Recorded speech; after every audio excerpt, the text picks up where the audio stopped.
Olen amasain hevelia MCFS in kom som det kanan pa so Krista min si mai kan bu chewa hei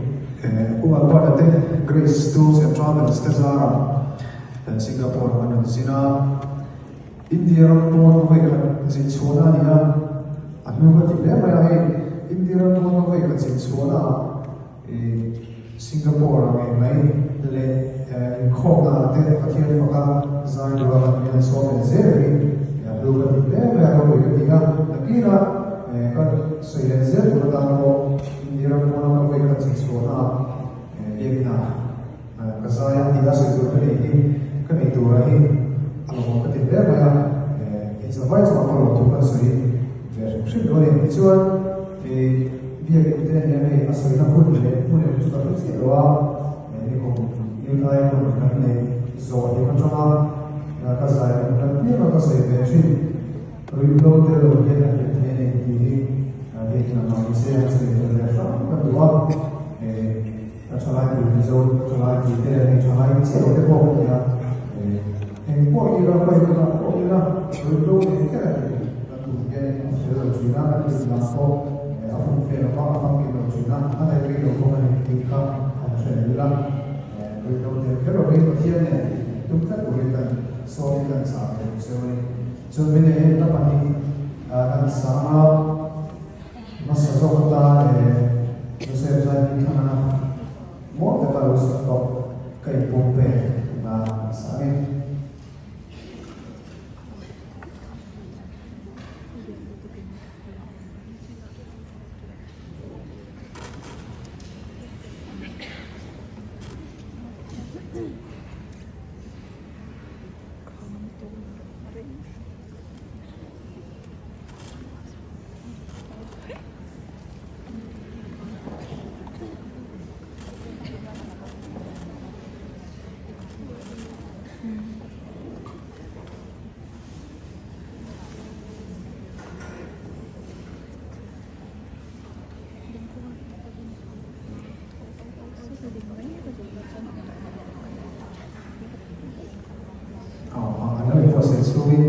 Kalau saya tak punya toilet,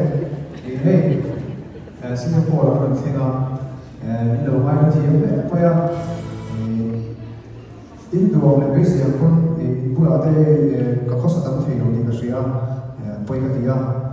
ilo tu siapa te ilo main film nate kacau itu so di Asia juga jadi Asia tiap te pokan dua so fine so yang kalau memang ini kakak sudah nanti oleh main pay Asia.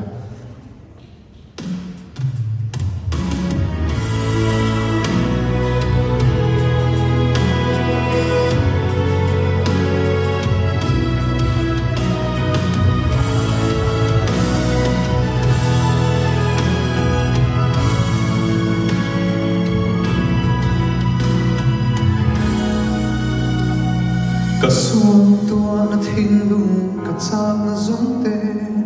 o aral silo katsung rilaya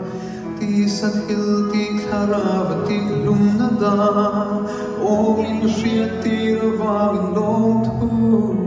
kashiltse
Lupo tarau suaya om mapiate Tuye tuai patian fatu Kepo vana fa kani vekena Aki na mufro sa esua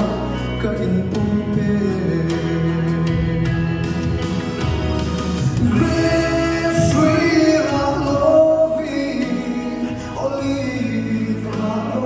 Say